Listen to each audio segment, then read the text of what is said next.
आप कल्पना करके देखो कि अपना देश वो देश था जहां पर मातृवत पर्दा रेशु का भाव था। जब छत्रपति शिवाजी के सामने मुस्लिम सेना की महिला को पकड़ करके लाए तो उन्होंने उनके पैर छुए, उन्होंने कहा कि यदि मेरी माँ ऐसी होती तो आज शिवा सुंदर हुआ होता।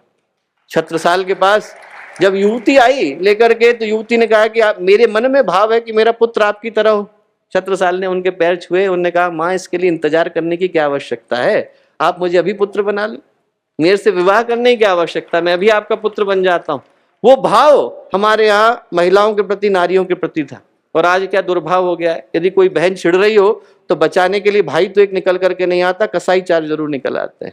ये दोस्तों जो वातावरण हो गया है, ये जो वातावरण हो गया है कि यदि किसी के जेब में से पैसा चला जाए तो उसकी मदद करने के लिए कोई दधीची, कोई आरुणी रंतिदेव निकल करके नहीं आता, पर उसकी लाश के साथ सेल्फी खींचने वाले लोग खड़े हो जाते हैं। ये जो वातावरण है जिसमें ऐसा लगता है, मुझे स्वामी विवेकानंद का वाक्य याद आता है। स्वामी विवेकानंद ने कहा था कि जिनके अंदर की मानवता खत्म हो गई है, they are more dead than alive.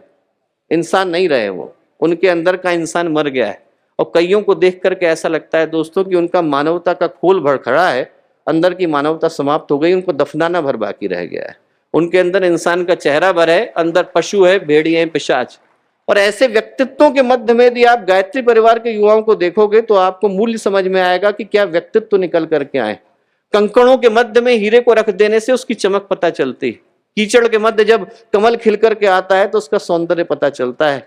और दोस्तों आज मैं कहूंगा कि एक गायत्री परिवार का एक एक व्यक्तित्व जो है वो 1000 कोहिनूरों के बराबर है। एक कोहिनूर तो गोलकुंडा की खदान से निकला था और टावर ऑफ लंदन में कैद होकर के रह गया है, पर जो गायत्री परिवार के हीरे हैं उनको अपने माथे पर लगाने के लिए भगवान महाकाल और माँ भवानी बेताब। आप में से एक एक व्यक्तित्व अपने दम पर जिस तरह के कीर्तिमानों को जन्म दे चुका है वो अभूतपूर्व। माननीय गडकरी जी के संज्ञान में लाना चाहता हूँ। कुछ जो घटनाक्रम भारत के विभिन्न स्थानों से निकल करके आए हैं वो अद्भुत निकल करके आए हैं। कलकत्ता की हम लोगों की जो टीम है, कलकत्ता की हमारी टीम ने आज से 7 वर्ष पहले संकल्प लिया। उनने कहा कि साहब चाहे कुछ हो जाए, आंधी आए, तूफान आए, सुनामी आ जाए, भूकंप आ जाए, हम लोग हर हफ्ते मिलेंगे और वृक्षारोपण करेंगे।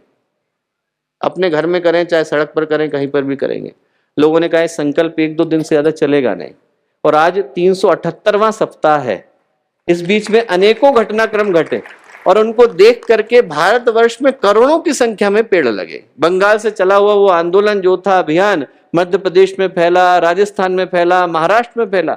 एक व्यक्ति के संकल्प के कारण करोड़ों पेड़ भारत की धरती पर लग गए। एक उदाहरण मैं आपको देता हूं।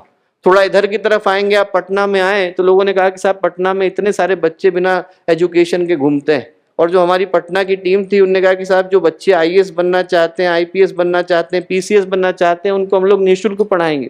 जितने स्ट्रीट चिल्ड्रन थे उनको लेकर के वो पढ़ाने के लिए बैठ गए।